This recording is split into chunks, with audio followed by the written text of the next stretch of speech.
Hello my fellow Entropians, my name is Pigbennis Haterade. We're here on Monria, and in this episode we're going to talk about the social UI, or the social interface. So let's start off with the message center. It's the tab to the top left of your screen right up here. In the message center, there's a little blue bar above it. We could click and hold that and we could drag the message center out to wherever we'd like it. If we do close it or minimize it, we can click this little icon right here. It's the arrows pointing to the left, and it'll shoot right back to the left of the screen. So let's just open it back up and talk about this for a little bit. To the left of this message center title, there is this little mail piece, and it's create new messages, and you could write somebody some mail, send a message that way, or you can create a sticky note for yourself. Now when you create a sticky note, it'll come up in this icon, the custom note icon. So let's just get rid of that, and we can click off of that icon. To the left of the custom note icon is the auction icon, and it will let you know all about your recent auction activities. And we can click that again, and then I'll get rid of it. We can move on to see our messages if we have anybody that had messaged us from the message center, kind of like an inbox or mailbox. We could show system alerts, which would pretty much compose of entering a new area or going into PvP. You'll have an alert up there. And we could also toggle on and off globals, in which we could see all the current globals that had just recently occurred. So let's just leave that on. We're going to close this, so if a new global pops up, this will turn orange and there'll be a little number 1 up there. So moving on to the bottom left, we have the chat area. A couple things we could do here. We could pull this out. We could put it anywhere on the screen that we'd like. The top left is adjust the music volume or sound quality, opens up the options part. The tab right next to it, the icon right next to it, will toggle or mute our voice and sometimes sound as well. And there's a toggle mute microphone. So if you use the in-game speech system, you could just toggle that if you don't want to be heard. So we have a bunch of different tabs here. A lot of these tabs I had created. Our main tab, our system tab, I've got a team tab here.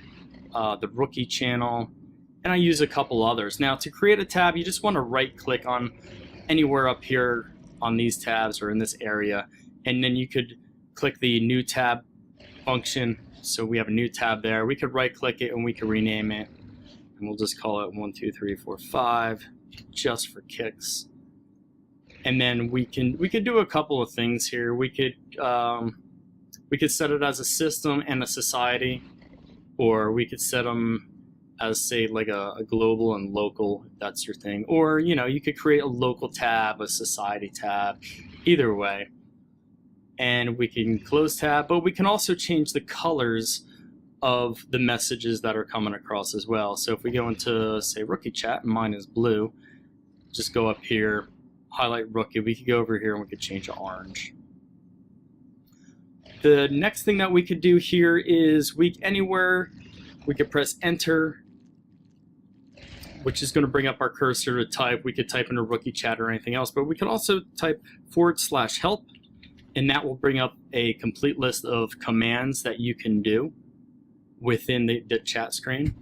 And we can also create our own channel, which would be /create hashtag, and let's create Pigbennis _ 1 2 3 4.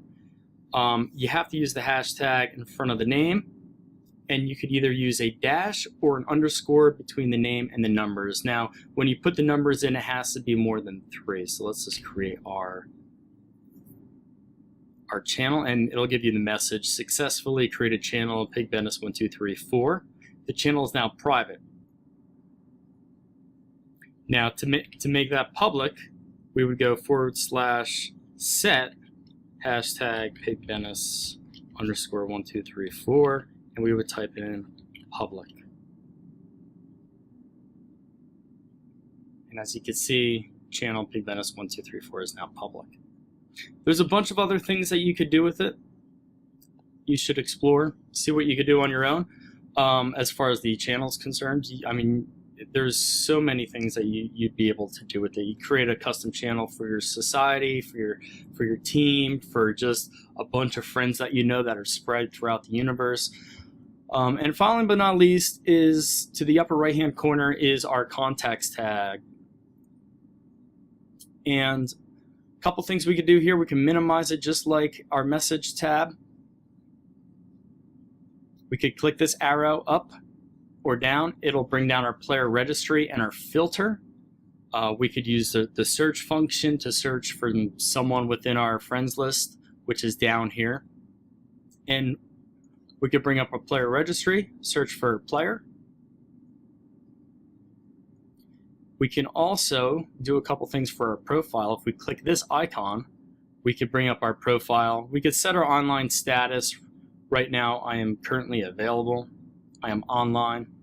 We could set away from keyboard, invisible, or do not disturb. We can also set our name on how it's displayed for other avatars. We could also type a little biography. My biography is my YouTube channel and this YouTube channel, and we can also set an avatar picture. I'm just going to X out of there. And from this tab, we can also change our online status. That's all I have for you today, guys. If this helped you out, please leave it a thumbs up. If you haven't yet done so, please subscribe to this channel, and I will see you in the next video.